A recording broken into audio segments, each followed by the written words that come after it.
சத்துருவின் கிரியைகள்.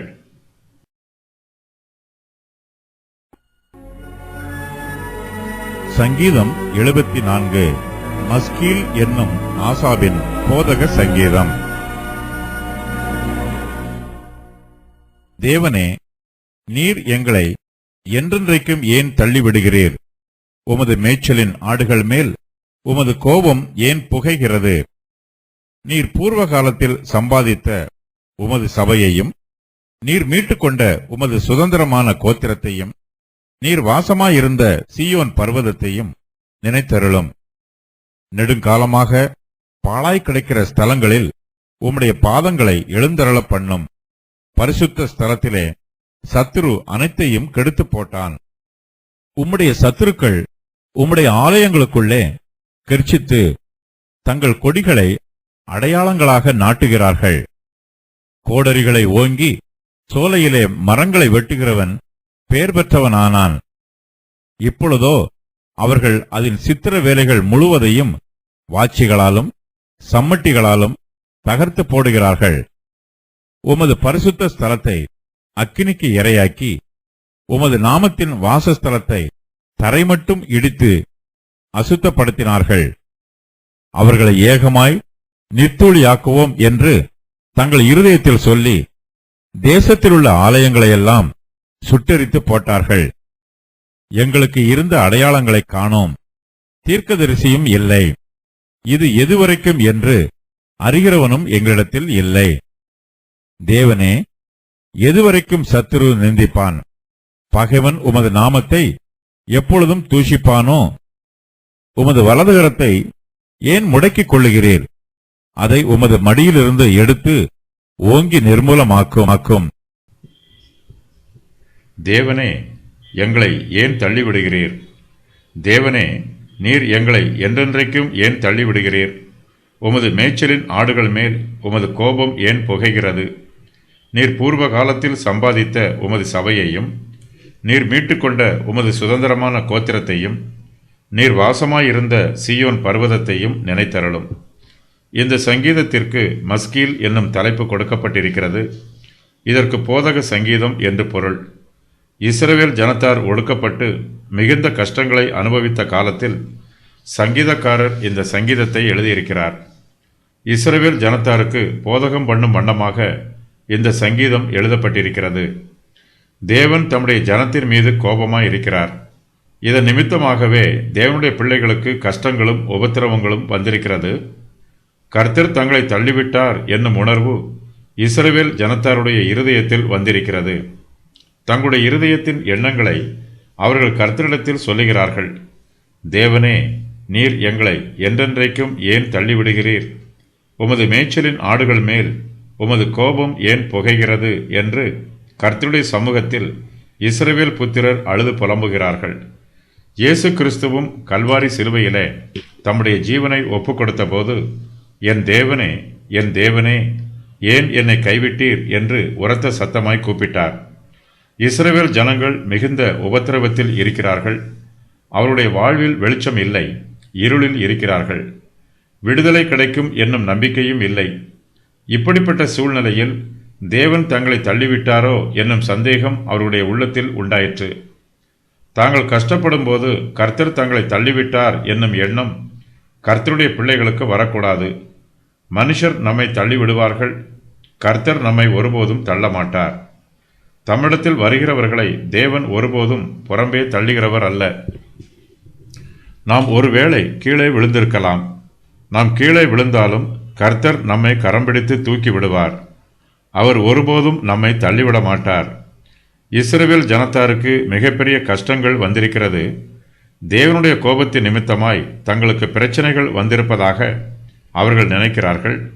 தங்களுடைய எண்ணத்தை வார்த்தைகளாக வெளிப்படுத்துகிறார்கள்.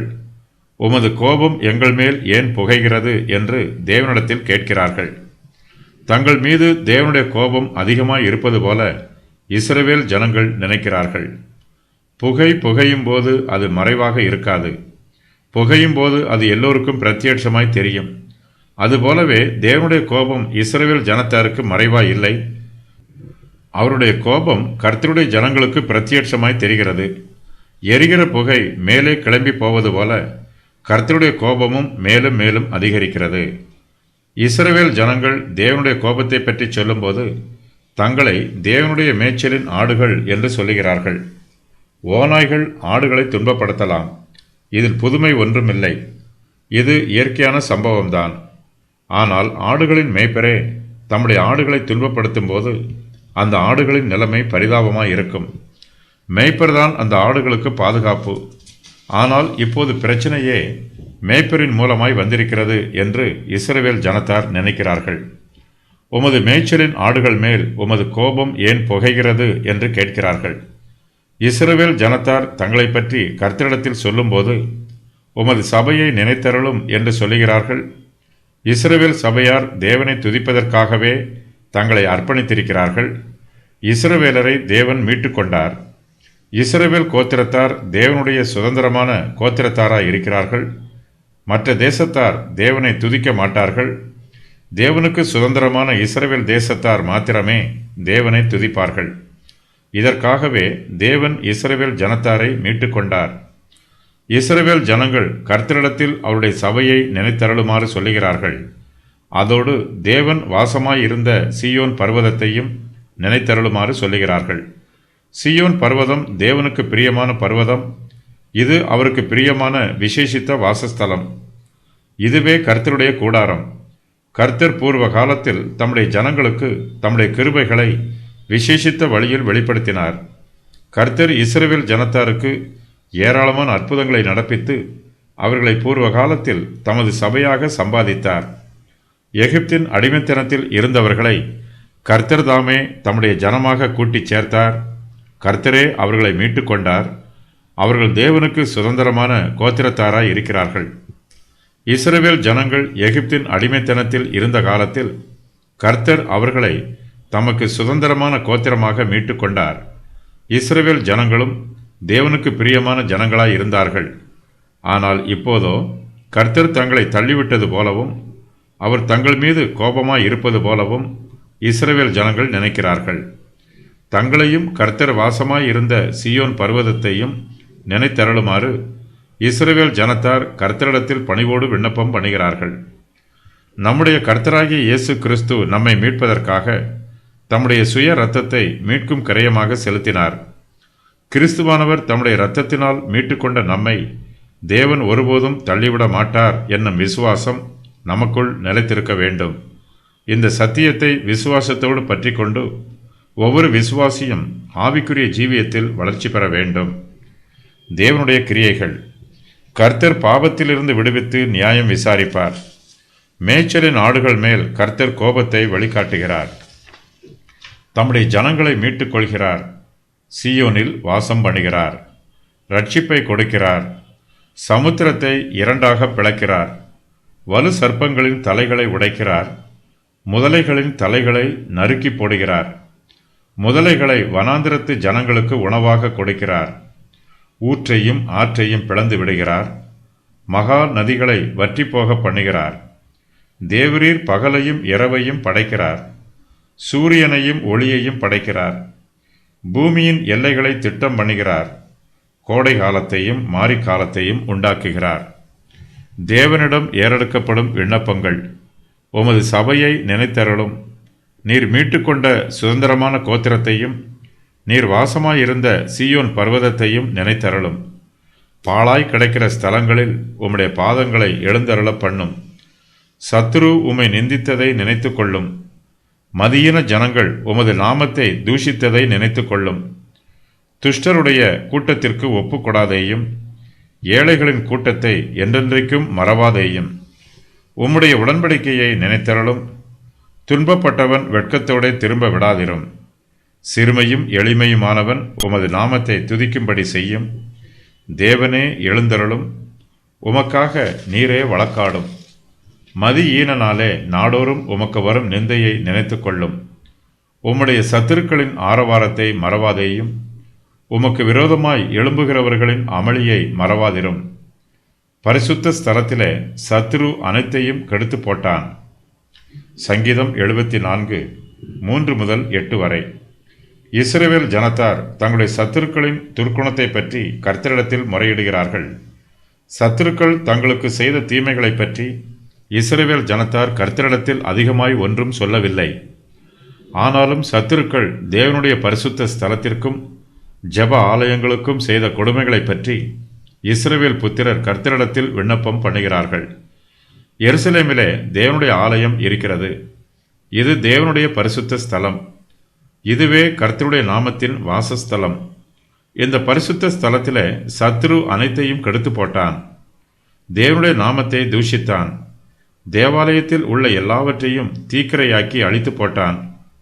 நெடுங்காலமாய் பாழாய் கிடக்கிற ஸ்தலங்களில் உம்முடைய பாதங்களை எழுந்தருள பண்ணும் என்று இஸ்ரவேல் ஜனங்கள் கர்த்தரிடத்தில் விண்ணப்பம் பண்ணுகிறார்கள். சத்துரு எருசலேமில் உள்ள தேவாலயத்தை மாத்திரமல்ல, இஸ்ரவேல் தேசத்தில் உள்ள எல்லா ஜெப ஆலயங்களையும் அழித்து போட்டான். அவையெல்லாம் பாழாய் கிடக்கிறது. இஸ்ரவேல் ஜனங்களால் அவற்றை பழுது பார்க்க முடியவில்லை. ஆகையினால் அவை நெடுங்காலமாக பாழாய் கிடக்கிறது. நெடுங்காலமாக பாழாய் கிடக்கிற இந்த ஸ்தலங்களில் கர்த்தர் தாமே தம்முடைய பாதங்களை எழுந்தருள பண்ண வேண்டும். இந்த வாக்கியத்திற்கு கர்த்தர் தாமே நெடுங்காலமாக பாழாய் கிடக்கிற இந்த ஸ்தலங்களை பழுது பார்ப்பதற்காக விரைந்து ஓடோடி வர வேண்டும் என்பது பொருளாகும். கர்த்தர் சீக்கிரத்தில் வந்து இவற்றை பழுது பார்க்கவில்லை என்றால் நெடுங்காலமாய் பாழாய் கிடக்கிற இந்த ஸ்தலங்கள் நித்திய காலமாய் பாழாய் போகும். இனிமேல் இதை பழுது பார்க்க முடியாமல் போய்விடும். கர்த்தருடைய சத்துருக்கள் அவருடைய ஆலயத்திற்குள்ளே கிர்ச்சிக்கிறார்கள். கர்த்தருடைய பரிசுத்த ஸ்தலத்தில் அவருடைய பரிசுத்தவான்கள் அமைதியோடும் பயபக்தியோடும் தேவனுடைய பிரசன்னத்திற்கு முன்பாக அமைதியாக காத்திருக்கிறார்கள். ஆனால் சத்துருக்களோ தேவனுடைய ஆலயத்திற்குள்ளே கர்ச்சிக்கிறார்கள். அவர்கள் கர்ச்சிப்பது மாத்திரமல்ல, தேவனுடைய ஆலயத்தில் தங்கள் கொடிகளை நாட்டுகிறார்கள். தேவனுடைய வல்லமையை விட தங்களுடைய வல்லமை பெரியது என்பதை நிரூபிக்கும் வண்ணமாய் சத்துருக்கள் தங்கள் கொடிகளை தேவாலயத்தில் அடையாளங்களாக நாட்டுகிறார்கள். இதை பார்க்கும்போது கர்த்தர் தங்களை தள்ளிவிட்டாரோ என்றும் கர்த்தர் தங்கள் மீது கோபமாய் இருக்கிறாரோ என்றும் இஸ்ரவேல் ஜனங்கள் நினைக்கிறார்கள். சத்துருக்கள் இஸ்ரவேல் ஜனத்தாருக்கு மாத்திரமல்ல, அவர்கள் கர்த்தருக்கும் சத்துருக்களாக இருக்கிறார்கள். அவர்கள் தேவனுடைய வல்லமையையும் மகத்துவத்தையும் அசைத்து பார்க்கிறார்கள். கர்த்தர் சர்வ வல்லமை உள்ளவர் என்பதை புரியாமல் அவருடைய வாசஸ்தலத்திலேயே தங்களுடைய கொடிகளை அடையாளங்களாக நாட்டுகிறார்கள். இதை பார்க்கும்போது பரிசுத்தவான்களின் மென்மையான இருதயங்கள் உடைந்து போயிற்று. தேவாலயத்தின் சித்திர வேலைகளை தகர்த்து போடுகிறவன் தன்னை பலசாலி என்று நினைத்து பெருமைப்படுகிறான். தேவனுடைய ஆலயத்தை இடிக்கிறவன் தன்னை தைரியசாலி என்று ஆணவமாய் சொல்லுகிறான். கோடாரிகளை ஓங்கி சோலையிலே மரங்களை வெட்டுகிறவன் பேர் பெற்றவன் ஆனான். இப்பொழுதோ அவர்கள் அதன் சித்திர வேலைகள் முழுவதையும் வாட்சிகளாலும் சம்மட்டிகளாலும் தகர்த்து போடுகிறார்கள். தேவாலயத்தை அழிக்கும்போது சத்துருக்கள் சிறிதும் வருத்தப்படவில்லை. தாங்கள் செய்த துர்க்கிரியைகளுக்காக சத்துருக்கள் பெருமைப்படுகிறார்கள். தேவாலயத்தின் சித்திர வேலைகள் முழுவதையும் சத்துருக்கள் வாட்சிகளாலும் சம்மட்டிகளாலும் தகர்த்து போடுகிறார்கள். இது மாத்திரமல்ல, தேவனுடைய பரிசுத்த ஸ்தலத்தை அவர்கள் அக்கினிக்கு இரையாக்குகிறார்கள். கர்த்தருடைய நாமத்தின் வாசஸ்தலத்தை அவர்கள் தரைமட்டும் இடித்து அசுத்தப்படுத்துகிறார்கள். கல்தையர்கள் எருசலேமில் உள்ள தேவனுடைய ஆலயத்தை அக்கினிக்கு இரையாக்கினார்கள். அவர்கள் தேவனுடைய ஆலயத்தை தீக்கொளுத்தி எருசலேமின் அலங்கத்தை இடித்து அதன் மாளிகைகளையெல்லாம் அக்கினியால் சுட்டெரித்து அதில் இருந்த திவ்யமான பனிமுட்டுக்களையெல்லாம் அழித்தார்கள். 2 நாளாகமம் 36:19. ரோமாபுரியாரும் எருசலேமில் உள்ள தேவாலயத்தை ஒரு கல்லின் மேல் ஒரு கல் இராதபடிக்கு இடித்து போட்டார்கள். இயேசு அவர்களை நோக்கி, இவைகளையெல்லாம் பார்க்கிறீர்களே, இவ்விடத்தில் ஒரு கல்லின் மேல் ஒரு கல் இராதபடிக்கு எல்லாம் இடிக்கப்பட்டு போகும் என்று மெய்யாகவே உங்களுக்கு சொல்லுகிறேன் என்றார். மத்தேயு 24:2. எருசலேமிலே தேவாலயம் கட்டப்படுவதும் அதன் பின்பு சத்துருக்கள் அதை எடுத்து போடுவதும் அதை அக்கினியினால் சுட்டெரிப்பதும் வாடிக்கையாயிற்று. முடிவில் ரோமாபுரியின் பேரரசனான தீத்து வெஸ்பாசின் என்பவன் சீயோன் பர்வதத்தை ஒரு விளைநிலத்தைப் போல உழுது போட்டான். எருசலேம் தேவாலயம் விளைநிலம் போல உழப்பட்டது. தேவாலயம் இருந்ததற்கு அடையாளம் இல்லாமல் போயிற்று. இயேசு கிறிஸ்து முன்னறிவித்தபடி தேவாலயம் ஒரு கல்லின் மேல் ஒரு கல் இராதபடிக்கு இடிக்கப்பட்டது, நிலம் உழப்பட்டது. சத்துருக்கள் தங்கள் இருதயத்தில் துர்ச்சிந்தனை உடையவர்களாய் இருக்கிறார்கள். தேசத்தில் உள்ள எல்லா ஆலயங்களையும் ஏகமாய் நிர்த்துளியாக்குவோம் என்று தங்கள் இருதயத்தில் சொல்லிக் கொண்டார்கள். தேசத்தில் உள்ள எல்லா ஜெப ஆலயங்களையும் சுட்டெரித்து போட்டார்கள். எருசலேம் தேவாலயத்தை மாத்திரமல்ல, இஸ்ரவேல் தேசத்தில் உள்ள எல்லா ஜெப ஆலயங்களையும், வேத பாடசாலைகளையும், தீர்க்கதரிசிகளின் பாடசாலைகளையும் சுட்டெரித்து போட்டார்கள். துன்மார்க்கரின் பாவங்கள். பரிசுத்த ஸ்தலத்திலே பாவம் செய்கிறார்கள். உம்முடைய சத்துருக்கள் உம்முடைய ஆலயங்களுக்குள்ளே கெர்ச்சிக்கிறார்கள். தங்கள் கொடிகளை அடையாளங்களாக நாட்டுகிறார்கள். அவர்கள் தேவனுடைய ஆலயத்தின் சித்திர வேலைகள் முழுவதையும் வாட்சிகளாலும் சம்மட்டிகளாலும் தகர்த்து போடுகிறார்கள். உமது பரிசுத்த ஸ்தலத்தை அக்கினிக்கு இரையாக்குகிறார்கள். உமது நாமத்தின் வாசஸ்தலத்தை தரை மட்டும் இடித்து அசுத்தப்படுத்தினார்கள். அவர்கள் ஏகமாய் நிர்த்துளியாக்குவோம் என்று தங்கள் இருதயத்தில் சொல்லுகிறார்கள். தேசத்தில் உள்ள ஆலயங்களெல்லாம் சுட்டெரித்து போட்டார்கள். தேவனையும் அவருடைய ஜனங்களையும் நிந்திப்பார்கள். கர்த்தருடைய நாமத்தை எப்பொழுதும் தூஷிப்பார்கள். நீதிமான்களை ஒடுக்குவார்கள்.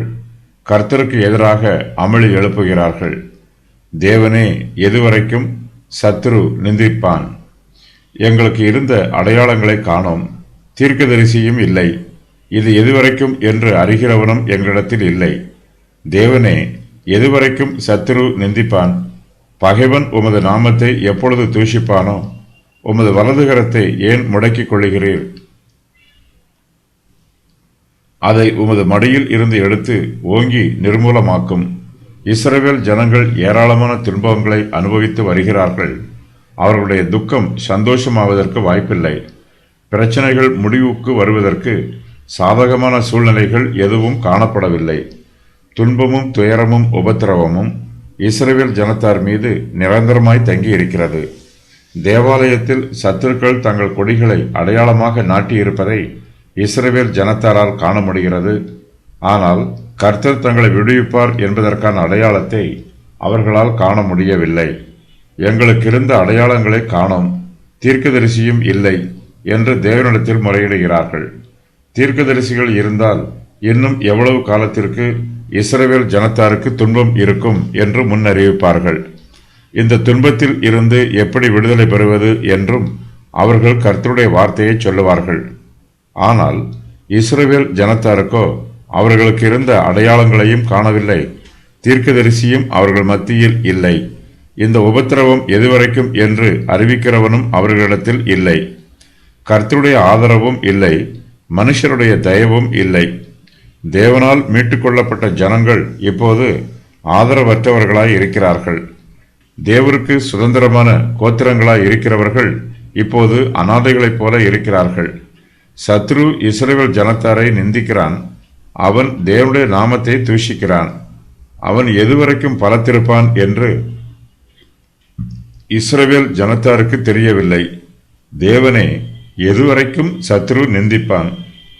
பகைவன் உமது நாமத்தை எப்பொழுதும் தூஷிப்பானோ? சத்ரு இஸ்ரவேல் ஜனத்தாரை நிந்திக்கும் போது, அவன் தேவனுடைய நாமத்தை தூஷிக்கும் போது கர்த்தர் அவனை தண்டியாமல் அமைதியாய் இருக்கிறார். இதை பார்க்கும்போது கர்த்தர் தமது வலதுகரத்தை முடக்கிக் கொள்வது போல இஸ்ரவேல் ஜனத்தாருக்கு தெரிகிறது. அவர்கள் வருத்தத்தின் மிகுதியினால் கர்த்தருடைய சமூகத்தில், உமது வலதுகரத்தை ஏன் முடக்கிக் கொள்ளுகிறீர்? அதை உமது மடியில் இருந்து எடுத்து ஓங்கி நிர்மூலமாக்கும் என்று அழுது புலம்புகிறார்கள். கர்த்தர் தம்முடைய வலதுகரத்தை தம்முடைய மடியில் இருந்து எடுத்து தங்களை விடுவிக்க வேண்டும் என்றும் சத்துருக்களை சங்காரம் பண்ண வேண்டும் என்றும் இஸ்ரவேல் ஜனங்கள் கர்த்தருடைய சமூகத்தில் பயபக்தியாய் விண்ணப்பம் பண்ணுகிறார்கள்.